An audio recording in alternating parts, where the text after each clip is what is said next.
उन बड़ी बातों को पहले दिखाते हैं। 7 पन्ने का है ये डॉक्यूमेंट। इसका शीर्षक है towards rule of Islam in India, यानी भारत में इस्लामिक शासन की ओर। और इसके नीचे लिखा है internal document not for circulation, यानी यह अंदरूनी दस्तावेज है, इसे सार्वजनिक नहीं करना है।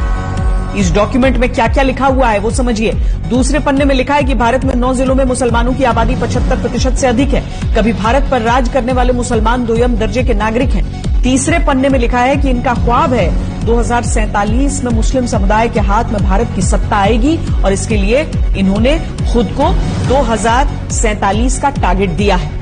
और यह दावा किया गया है कि अगर 10% मुस्लिम आबादी भी पीएफआई के साथ आ जाए तो बुज़दिल समुदाय को घुटने टेकने पर मजबूर कर दिया जाएगा।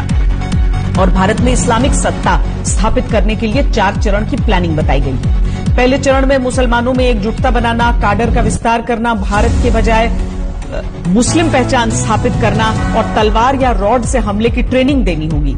इसे फिजिकल एजुकेशन यानी पीई कहा जाएगा।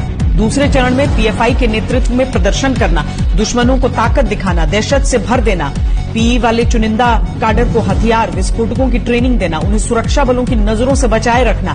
इसके साथ ही राष्ट्रीय झंडा, संविधान और अम्बेडकर के नाम का इस्तेमाल करना और विदेशों से फंडिंग का इंतजाम करना होगा, ऐसा इस दस्तावेज में लिखा है। इसके बाद तीसरे चरण की बात लिखी है जिसमें दलितों के साथ मिलकर हर स्तर पर चुनाव लड़ना, आरएसएस और दलितों के बीच दूरी पैदा करना, हथियार और विस्फोटक इकट्ठा करने की बात इसमें लिखी गई है।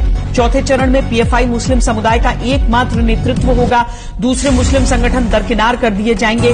तब तक 50% दलित पिछड़ा जनजाति वोट बैंक साथ आ जाएगा, पार्टी राष्ट्रीय स्तर पर सत्ता में आ जाएगी।